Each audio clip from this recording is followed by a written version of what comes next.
மாணவர்களே, இன்று 9ஆம் வகுப்பு குடிமையியல் பாடம் 5 உள்ளாட்சி அமைப்புகள் என்ற பாடத்திற்கு நம்ம 1 மார்க் 2 மார்க் கொடுக்கலாம். வாங்க வீடியோக்குள்ள. ஃபஸ்ட்டு பார்த்தீங்கன்னா சரியான விடையை தெரிவு செய்க. ஒன்றாவதுக்கு பார்த்தீங்கன்னா ஆப்ஷன் இ சரியான விடை, 2க்கு ஆப்ஷன் ஆ சரியான விடை, 3க்கு ஆப்ஷன் ஆ சரியான விடை, 4க்கு ஆப்ஷன் ஆ சரியான விடை. அடுத்ததாக கோடிட்ட இடத்தை நிரப்புக.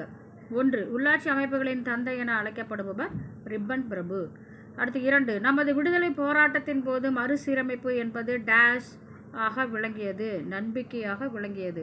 அடுத்து 3. சோழர் காலத்தின் போது கிராம சபை உறுப்பினர்களை தேர்ந்தெடுத்து இரகசிய தேர்தல் முறை டேஷ் என்று அழைக்கப்பட்டது, குடவோலை முறை.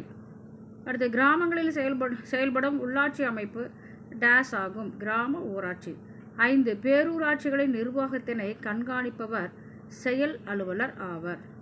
அடுத்ததாக பொறுத்துக்க பார்த்தீங்கன்னா மாவட்ட ஊராட்சிக்கு பெருந்தலைவர், கிராம சபைகள் கிராமங்கள், பகுதி குழுக்கள் நகராட்சிகள், அடுத்து ஊராட்சி ஒன்றியம் மாவட்ட ஆட்சியர், மாநகராட்சி மாநகர தலைவர். அடுத்து பார்த்திங்கன்னா இங்கே வாங்க சுருக்கமான விடைகள். 1 பார்த்திங்கன்னா கிராம ஊராட்சிகளால் விதிக்கப்படும் வரிகள் யாவை. 291வது பக்கம் எடுத்துக்கோங்க.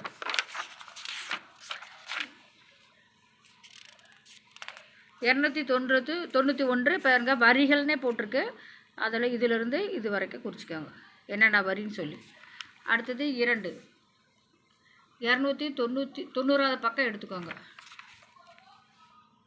பாருங்க இங்கே இருக்குது 3 அடுக்கு அமைப்பு, அதிலிருந்து அமைத்தல் வரைக்கும் 2வது கேள்விக்குரிய பதில். 3 292வது பக்கம் கிராம ஊராட்சிகளின் பணிகள். இங்கே பாருங்கள் இது இருக்குது, கிராம ஒன்றியத்தின் பணி, ஊராட்சி ஒன்றியத்தின் பணிகள், இதிலேருந்து இது வரைக்கும் குறிச்சிக்கோங்க. 3வது கேள்விக்குரிய பதில். அடுத்து 4 பார்த்திங்கன்னா உள்ளாட்சி அமைப்புகளின் விருப்ப பணிகள். 290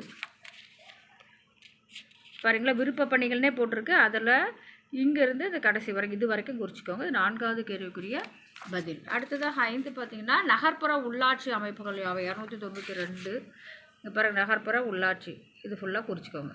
தேங்க்யூ ஸ்டூடெண்ட்ஸ்.